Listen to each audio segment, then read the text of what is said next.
আসসালামু আলাইকুম, মহসিনা শাওন আপনাদের সবাইকে আমন্ত্রণ জানাচ্ছি এনটিভির মধ্যাহ্নের খবরে।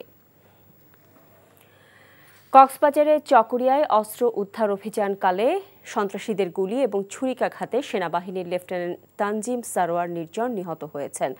লেফটেন্যান্ট তানজিম সারোয়ার নির্জন নিহত হওয়ার সত্যতা নিশ্চিত করেছে চকরিয়া থানার ভারপ্রাপ্ত কর্মকর্তা মোহাম্মদ মঞ্জুর কাদের ভূঁইয়া। আজ ভোররাত 3:30টার দিকে ডুলহাজারা ইউনিয়নের মাইজপাড়া এলাকায় সেনাবাহিনীর সারা রাতের অভিযানকালে ডাকাতের গুলি এবং ছুরিকাঘাতে গুরুতর আহত হন লেফটেন্যান্ট তানজিম। প্রথমে তাকে রামু খ্রিস্টান হাসপাতালে নেওয়া হয়। সেখান থেকে রামু সিএমএইচে নেওয়া হলে কর্তব্যরত চিকিৎসক তাকে মৃত ঘোষণা করেন। এ সময় ডাকাত দলের সদস্য জিয়াবুল এবং বেলাল সহ 3 জনকে আটক করা হয়। নিউ ইয়র্কে পৌঁছেছেন বাংলাদেশের অন্তর্বর্তী সরকারের প্রধান ডক্টর মোহাম্মদ ইউনূস। আজই যুক্তরাষ্ট্রের প্রেসিডেন্ট জো বাইডেনের সাথে তার বৈঠকের কথা রয়েছে। বিস্তারিত জানাতে আমাদের সঙ্গে এখন সরাসরি যোগ দেবেন এনটিভির New York bureau chief Farid Alam. Farid, ঠিক কখন জো বাইডেন এবং ডক্টর ইউনূসের বৈঠকটি হবে সেটি আমাদের জানাবেন। একই সাথে জানাবেন যে জয়শঙ্করের সাথে পররাষ্ট্র উপদেষ্টা তৌহিদ হোসেনের একটি বৈঠকের ব্যাপারে আমরা জানতে পেরেছি, তো সেই ব্যাপারে আপনার কাছে কি তথ্য রয়েছে? ধন্যবাদ শাওন। আপনারা জানেন যে ডক্টর ইউনূসের এই নিউ ইয়র্কে আগমন উপলক্ষে এমনিতেই কিন্তু পুরো জাতিসংঘে বিভিন্ন দেশের সরকার এবং রাষ্ট্রপ্রধানরা যারা এসছেন তারা কিন্তু ব্যক্তিগতভাবে অনেকেই ডক্টর ইউনূসের ভক্ত।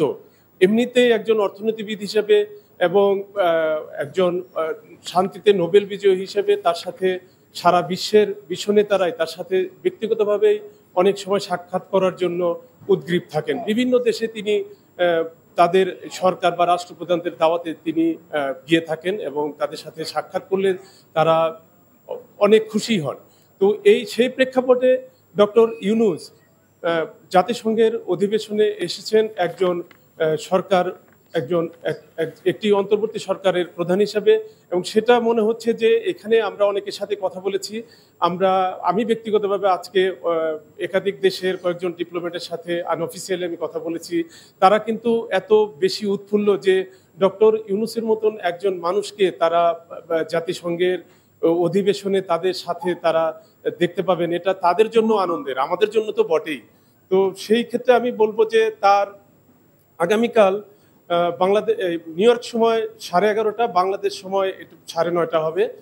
এই সময়টাতে যুক্তরাষ্ট্রের প্রেসিডেন্ট জো বাইডেনের সাথে ডক্টর ইউনূসের একটি বৈঠক রয়েছে। আপনারা জানেন যে এই বৈঠকটি কিন্তু বিগত 30 বছরের মধ্যে এটা আর কখনো হয়নি। এটা একটা কাকতালীয় ব্যাপার এবং এটা একটা অবিশ্বাস্য ব্যাপার, এবং সেই বিষয়টি নিয়েও কিন্তু সর্বমহলে ব্যাপক আলোচনা হচ্ছে।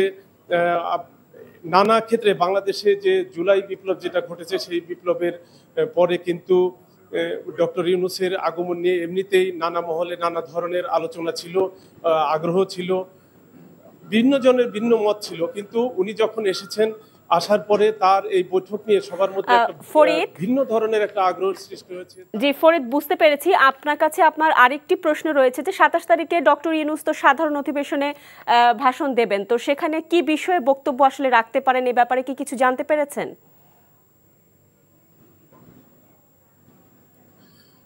আমি এই বিষয়টাতে আজকে আমি ওনার ডেপুটি প্রেস সেক্রেটারির সাথে কথা বলেছি। স্পেসিফিক্যালি আমি তাকে জিজ্ঞেস করেছিলাম যে বিষয়গুলো কি বলা যাবে কিনা, জানেন কিনা, যদিও এটা কিছুটা গোপনীয় থাকে। আপনি জানেন যে সাধারণত জাতিসংঘের অধিবেশনে বৈশ্বিক বিষয় নিয়ে আলোচনা হয়। ডক্টর ইউনূস কিন্তু উনি ব্যক্তিগতভাবে সারা বিশ্বের জন্য এমন একজন ব্যক্তিত্ব যার কথা শোনার জন্য এমনিতেই সবাই আগ্রহ নিয়ে অপেক্ষা করে। আমি যতটুকু জানতে পেরেছি তার এই বক্তব্যে তিনি বিশেষত জুলাই বিপ্লবে বাংলাদেশে ছাত্র জনতার আন্দোলনে যে বিজয় হয়েছে সেই বিজয়ের পরে বাংলাদেশের দুর্বিষহ 15 বছরের শাসন শোষণের পরে যে একটি অন্তর্বর্তী সরকার গঠন হয়েছে, কোন প্রেক্ষাপটে তিনি দায়িত্ব হাতে নিয়েছেন এবং কিভাবে তিনি এই অর্থনৈতিক যে বাংলাদেশে যে ভঙ্গুর অর্থনীতির যে অবস্থা, গণতন্ত্রের যে একটা দুঃসময় পার করেছে গত ১.৫ দশক ধরে, এবং সামাজিক রাজনৈতিক যে অস্থিরতা ছিল সেগুলো কাটিয়ে তিনি কিভাবে দেশটাকে সামনে এগিয়ে নিয়ে যেতে চান এবং এই বিপ্লবের যে সুফলটা কিভাবে এসেছে এই বিষয়গুলো তার বক্তব্যে সুস্পষ্টভাবে থাকবে বলে আমি জানতে পেরেছি। বিশেষ করে উনি সারা বিশ্বকে এটা জানাতে চান যে তার কিন্তু একটি দেশের দায়িত্বভার হাতে নেওয়া, এটার পেছনে অনেক গল্প রয়েছে, অনেক ঘটনা রয়েছে। সে কারণেই কিন্তু উনি এই ব্যাখ্যাগুলো বিশ্ব নেতাদের সামনে তুলে ধরবেন বলে আমি জানতে পেরেছি।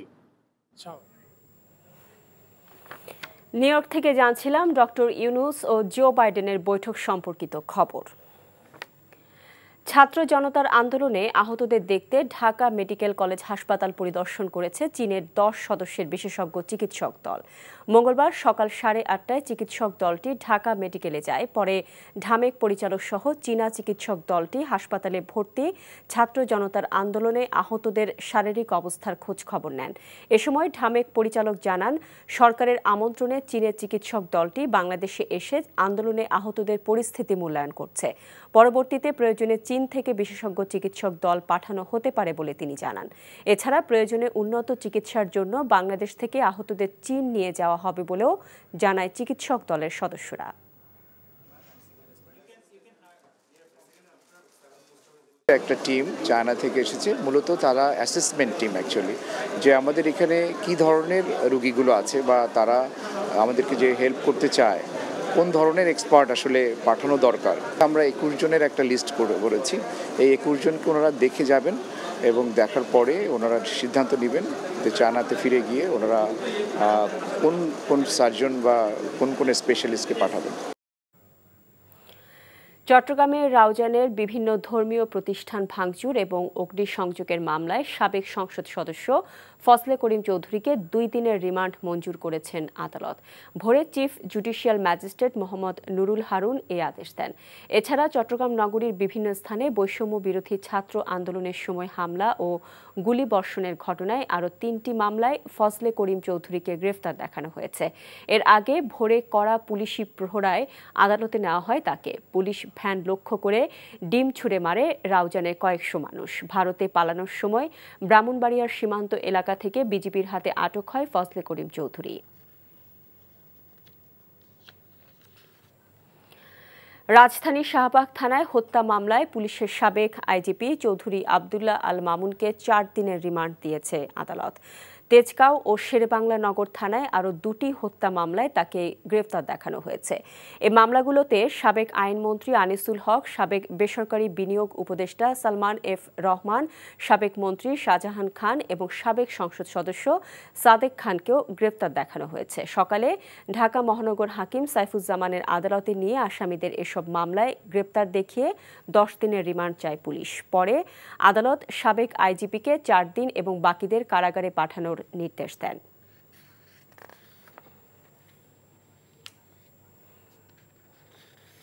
কুষ্টিয়ার প্রমত্ত পদ্মা যেন ভয়ঙ্কর রূপ নিয়েছে। তাতে বসতবাড়ি, ফসলি জমি বিলীন হচ্ছে। হুমকির মুখে পড়েছে কুষ্টিয়া ঈশ্বরদী জাতীয় মহাসড়ক সহ জাতীয় গ্রিডের কয়েকটি বিদ্যুতের টাওয়ার।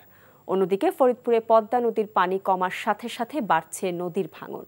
গত কয়েকদিনে 3টি উপজেলায় কয়েকশো একর জমি নদীগর্ভে তলিয়ে গেছে। কুষ্টিয়া প্রতিনিধি সাবিনা ইয়াসমিন শ্যামলী এবং ফরিদপুর থেকে সঞ্জীব দাসের পাঠানো তথ্য ছবিতে ডেস্ক রিপোর্ট। কুষ্টিয়ায় পদ্মা ভয়ঙ্কর রূপ নেয়ায় নিঃস্ব হচ্ছেন নদী তীরবর্তী এলাকার কয়েক হাজার মানুষ। পানির তোরে প্রতি বছরই কুষ্টিয়ার ভেড়ামারা, মিরপুর, দৌলতপুর ও কুমারখালী উপজেলার বিস্তীর্ণ এলাকা নদীগর্ভে বিলীন হয়। এবার পরিস্থিতি আরও ভয়াবহ আকার ধারণ করেছে। বিশেষ করে জেলার ভেড়ামারা ও মিরপুর উপজেলার বেশ কয়েকটি গ্রাম তীব্র ভাঙনের কবলে পড়েছে। বাড়িঘর ছিল সব বেশি চলে গেল। সকাল দিকে খাবার নিদাবানি গিয়ে শুনি সব ছেলে পেলে আগার হয়ে গেছি। নিজেরাই গঞ্জা বসে চিন্তা করছি, খুব ঝুঁকি পড়ে আছি। 4 ঘন্টার ভিতরে এরকম হয়ে গেল। বিঘাকে বিঘা ভুঁই জমি ভেঙে গেছে গাঙে। বিলীন হচ্ছে বসতভিটা ও ফসলি জমি। হুমকির মুখে পড়েছে কুষ্টিয়া ঈশ্বরদী জাতীয় মহাসড়ক সহ জাতীয় গ্রিডের কয়েকটি বিদ্যুতের টাওয়ারও। জাতীয় মহাসড়ক ইতিমধ্যে আমাদের ভাঙন কবলিত স্থান থেকে 100 মিটার দূরে আছে। তো আমরা আশা করি হয়তো দ্রুত সময়ে যখন আমরা কাজ বাস্তবায়ন করব তখন এই ভাঙনের হাত থেকে স্থায়ী প্রতিরক্ষামূলক কাজ বাস্তবায়ন করে ভাঙনের হাত থেকে রক্ষা করা সম্ভব হবে। অন্যদিকে ফরিদপুরে পদ্মা নদীর পানি কমার সাথে সাথে বাড়ছে নদীর ভাঙন। গত কয়েকদিনে সদর উপজেলা সহ 3টি উপজেলায় প্রায় কয়েকশো একর জমি নদীগর্ভে তলিয়ে গেছে।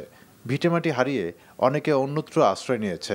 মানুষজন যা বসত বাড়ি ছিল তারা ভেঙে চলে গেতেছে, যার জায়গা দিয়ে জায়গা পারতে চলে গেতেছে। ডেজারে বালি কাটে জায়গাতে আর নদীতে একলাই পড়ে যায়, ডেসে পড়ে যায়। আমরা কইলে আমাকে কথা শুনে না। আমি যে ঘরটা উঠাবো সে পয়সাটা আমার কাছে নাই।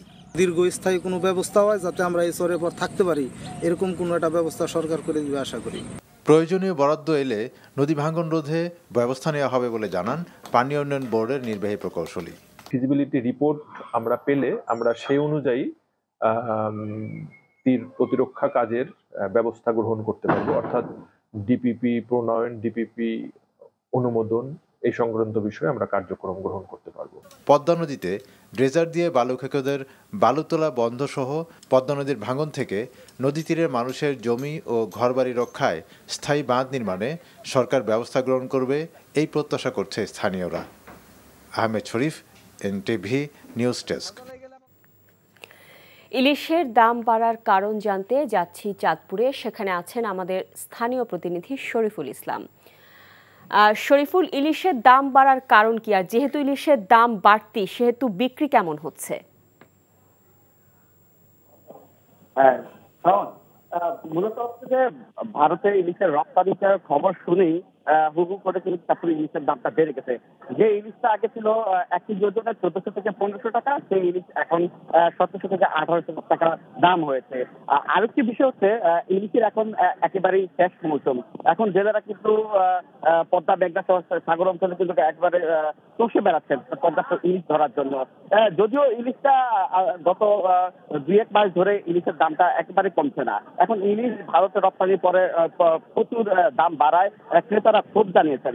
যে এখানকার যে ব্যবসায়ীরা জানিয়েছেন যে যেহেতু ইলিশের শেষ মৌসুম, এখন আর ইলিশ আসলে দাম কমার কোনো করা হচ্ছে, যার কারণে ইলিশের দামটা বাড়ছে। আরেকটা বিষয় হচ্ছে যেই পরিমাণ ইলিশটা রয়েছে যা তার চাইতে অনেক কয়েকগুণ বেশি ক্রেতা রয়েছেন। ক্রেতাদের চাহিদা থাকার কারণে ইলিশ দামটা মূলত কমছে না।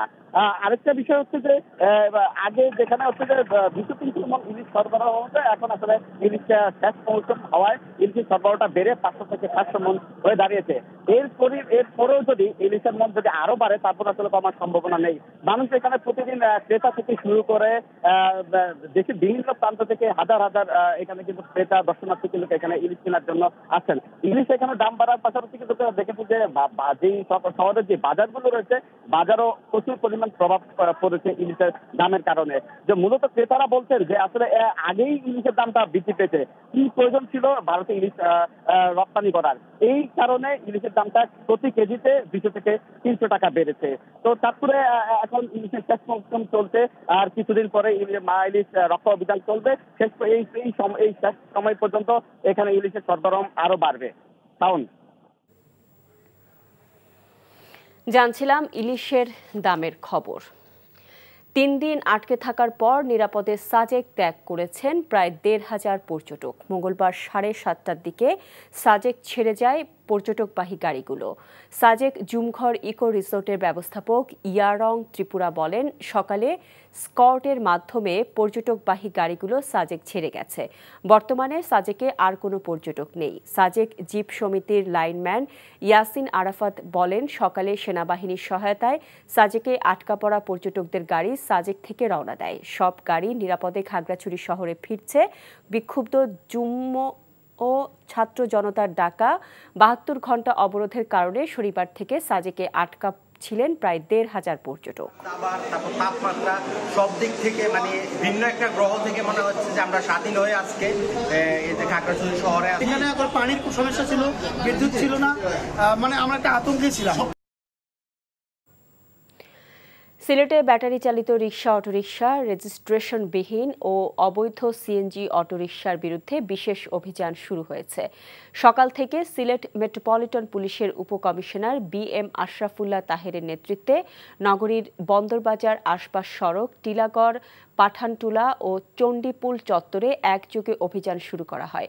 এ সময় ব্যাটারি চালিত রিকশা অটোরিকশা রেজিস্ট্রেশনবিহীন এবং অবৈধ সিএনজি অটোরিকশা সহ অন্যান্য যানবাহনের বিরুদ্ধে মোটরযান, সড়ক ও পরিবহন আইনে মামলা এবং অটোরিকশা সহ রেজিস্ট্রেশনবিহীন সব গাড়ি জব্দ করা হয়।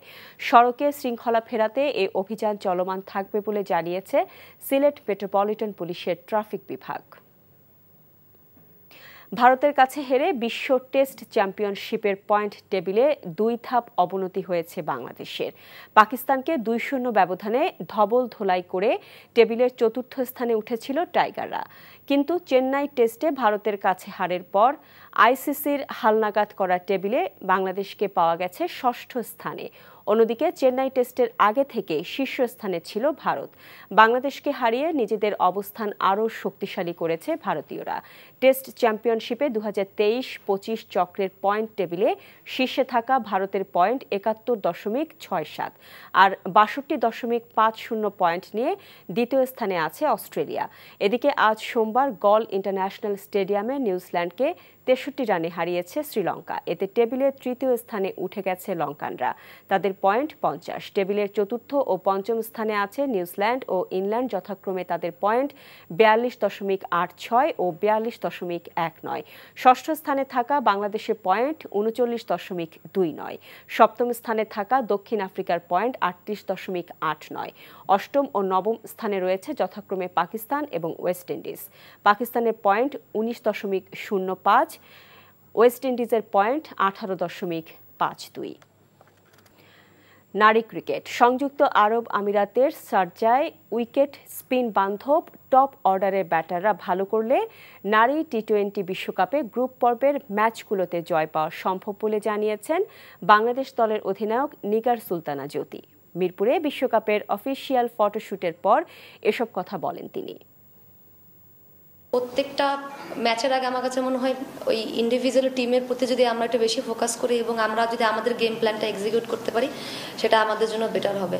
এবং আমরা কিন্তু বলবো যে সাউথ আফ্রিকায় হারায় আসছি টি-20-তে, সো ওদের এগেনস্টে আমাদের একটা ভালো করার এক্সপিরিয়েন্স আছে। ইংল্যান্ডের সাথে বরাবরই আমরা দেখা যাচ্ছে শুধুমাত্র ওয়ার্ল্ড কাপে দেখা হয় এবং খুবই রেয়ার শুধু ওডিআই ওয়ার্ল্ড কাপে খেলেছি এবং 2016 সালে আমার কাছে মনে আছে যে টি-20 খেলেছিলাম আমরা। সো নতুন অপোনেন্ট ওদের জন্য কিন্তু ডিফিকাল্টিস হইতে পারে, কারণ সাজায় খেলা, আমাদের স্পিন ভালো। এই ছিল মধ্যাহ্নের খবর। এই খবরের ভিডিও সহ আপডেট জানতে ভিজিট করুন এনটিভি অনলাইন www.ntvbd.com। এছাড়াও এনটিভি জনপ্রিয় সব অনুষ্ঠান ও খবরের আপডেট জানতে ভিজিট করুন আমাদের ইউটিউব ও ভেরিফাইড ফেসবুক পেজ। 2টায় দুপুরের খবর দেখার আমন্ত্রণ রইল। এতক্ষণ সাথে থাকার জন্য সবাইকে ধন্যবাদ।